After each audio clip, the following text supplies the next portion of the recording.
Hello friend, welcome back to my channel. This is Ruby Chaudhary. और friends, read जीत नाम की जो सीरीज मैंने स्टार्ट की थी उसमें हमने सोशोलॉजी की जो फर्स्ट पार्ट है फैमिली, वो हमने इससे पहली वीडियो में कंप्लीट कर लिया था। और आज हम सेकंड जो पार्ट है सामाजिक बुराइयाँ या बुराई, हम उसको आज स्टार्ट करेंगे। सोशल इविल्स मतलब कि जो सामाजिक बुराई होती है, कभी कभी कुछ लोगों में पर्सनली कुछ बुराइयां आ जाती है, जैसे कि धूम्रपान करना, चोरी करना और नशाखोरी करना, ये सारी बाल विवाह इत्यादि। और धीरे धीरे ये क्या होती है, जो पर्सनल जो व्यय या फिर व्यक्तिगत जो बुराइयां होती हैं, ये धीरे धीरे सामाजिक बुराइयों का रूप लेने लगती है। और ये समाज के किसी वर्ग या समूह को क्या करने लगती है, उसके विरुद्ध कार्य करने लगती है, तो उसको बोलते हैं सोशल इविल्स। समाज के लोगों का समाज के विरुद्ध किया गया कार्य ही सामाजिक बुराई है। इसके बाद हमारे सिलेबस में 5 टाइप की जो सोशल एविल्स है उसके बारे में मेंशन किया गया है, जिसमें फर्स्ट है बाल श्रम, सेकंड है बाल विवाह, थर्ड है दहेज प्रथा, फोर्थ है चोरी और फिफ्थ है धूम्रपान या फिर नशाखोरी। जो बाल श्रम है वो इसे रोकने के लिए एक अधिनियम चलाया गया है, जिसको बोलते हैं बाल श्रम निषेध अधिनियम, जो कि 1986 में बनाया गया था। इसके बाद बाल विवाह जो बीमारी है या बुराई है, वो उसे रोकने के लिए एक अधिनियम चलाया गया था। उसका नाम है बाल विवाह निषेध अधिनियम 2006। इसके बाद दहेज प्रथा या दहेज प्रथा निषेध अधिनियम 1961। इसके बाद जो चोरी है, इसके लिए कोई अधिनियम या निषेध अधिनियम नहीं चलाया गया, बल्कि इसके लिए एक आईपीसी की धारा लगाई जाती है, जो होती है 378 से लेकर 462 तक की जो आईपीसी की धारा है वो चोरी के अंतर्गत आती है। इसमें अलग अलग प्रकार की चोरियाँ आती है, जैसे कि 378 में से लेकर 462 के अंदर अलग अलग तरह के प्रावधान हैं सजा के। इसके बाद है धूम्रपान मतलब स्मोकिंग और नशाखोरी। इसके लिए जो निषेध अधिनियम चलाया गया था वो था 2008 में या 2008 में। इसके बाद अब हम बाल जो श्रम है, मतलब कि जो छोटे बच्चों से मजदूरी कराई जाती है, कार्य कराया जाता है, उसको बोलते हैं बाल श्रम। सरकार द्वारा एक एज जो है निर्धारित की गई है, निर्धारित आयु से कम आयु के बच्चों पर कार्य कराना क्या कहलाता है, बाल श्रम कहलाता है।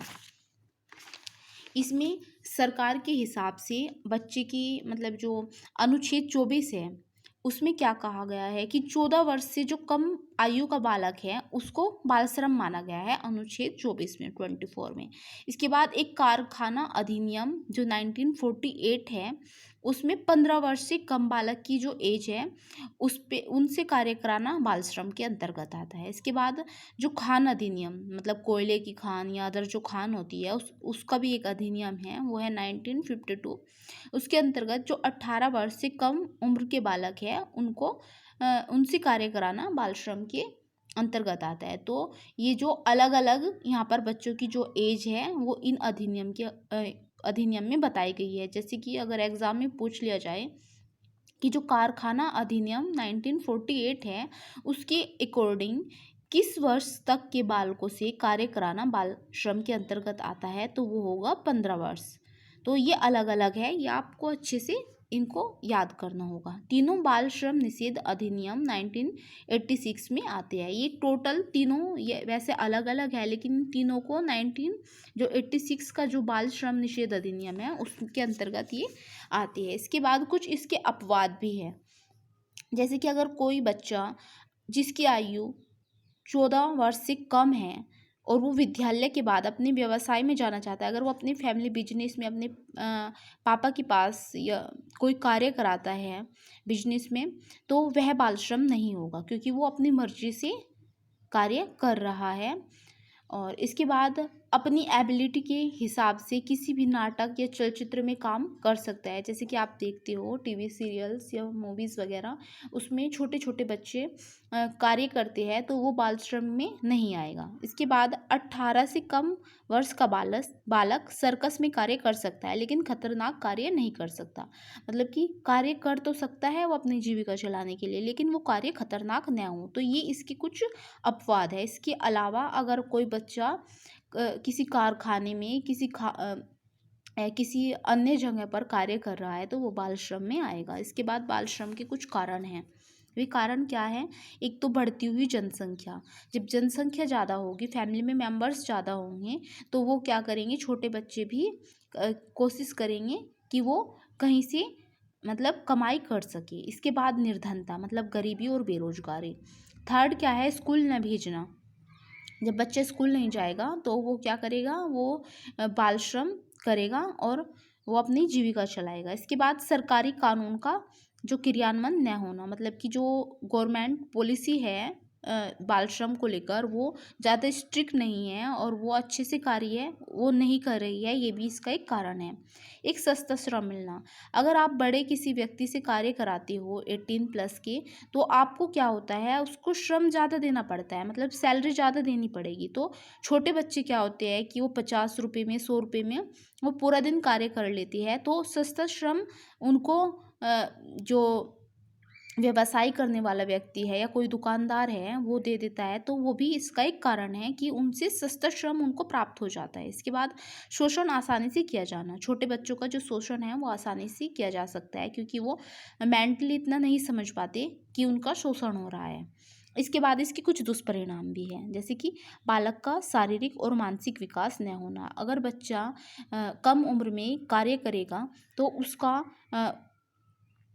फिजिकल और जो मेंटली डेवलप है वो अच्छे से नहीं होगा। उसका जो शिक्षा का स्तर है वो मतलब अच्छे से नहीं पढ़ पाएगा। इसके बाद जीवन स्तर पर भी इसका क्या निगेटिव इफेक्ट पड़ेगा, और बेरोजगारी बढ़ना तो इसका मेन इफेक्ट है। इसके बाद बाल श्रम के उन्मूलन के हेतु कुछ उपाय हैं, जिसमें 4 उपाय मेन हैं। एक तो है संवैधानिक प्रावधान, एक है कानूनी प्रावधान, एक है सरकारी नीतियाँ, और इसके बाद कुछ विभिन्न संस्थाएं भी है जो इसके लिए कार्य कर रही है, जिसमें विश्व स्तर पर भी है, राष्ट्रीय स्तर पर भी है और राज्य स्तर पर भी है।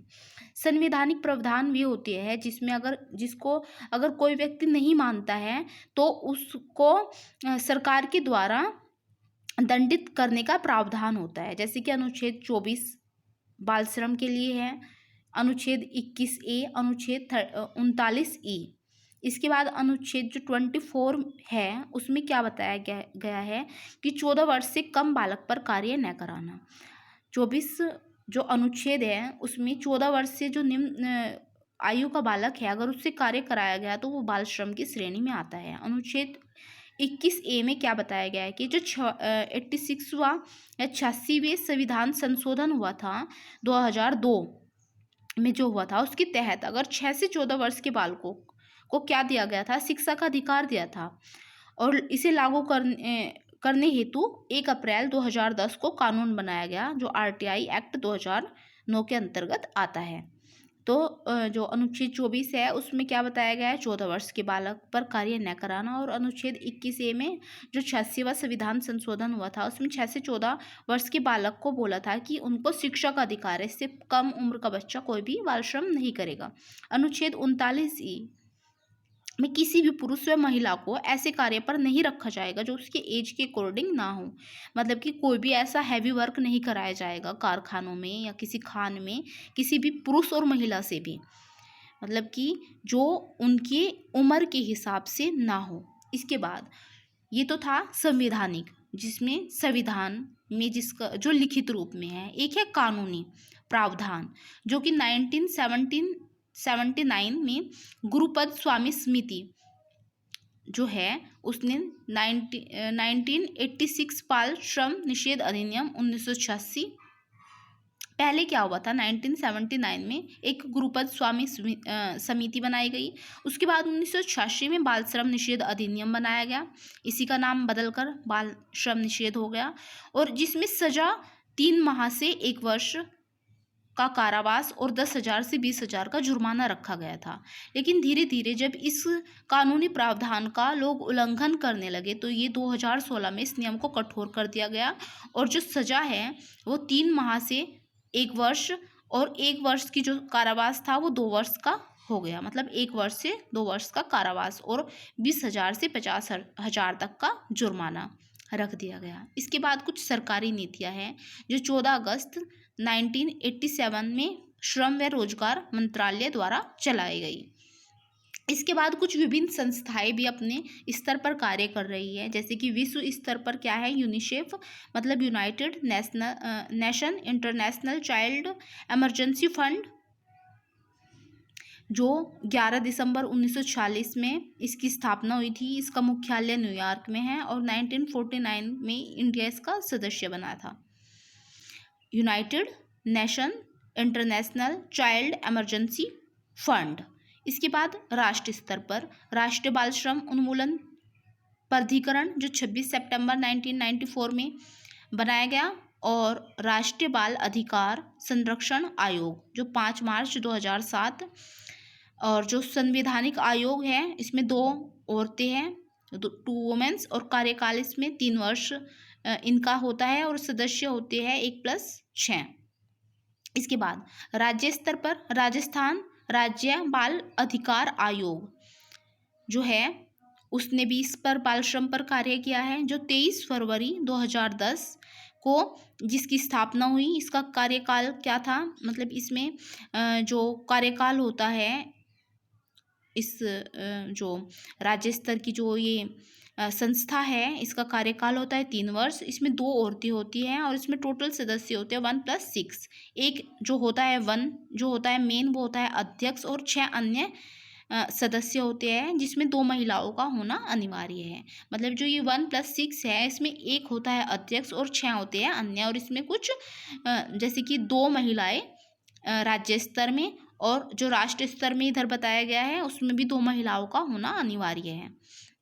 तो ये टोटल क्या था, बाल श्रम उन्मूलन हेतु उपाय जो संविधान द्वारा भी वर्णित है, कानूनी प्रावधान भी है, इसमें कुछ सरकारी नीतियां भी है और कुछ विभिन्न संस्थाएं भी अपने स्तर पर इस पर कार्य कर रही है जिससे कि बाल श्रम को रोका जा सके। आई होप आप अपने नोट्स बनाकर चल रहे होंगे और इसको साथ के साथ क्या कर रहे होंगे, याद कर रहे होंगे। सो मैं मिलती हूँ आपको नेक्स्ट वीडियो में। Do like share and subscribe my YouTube channel. Thank you.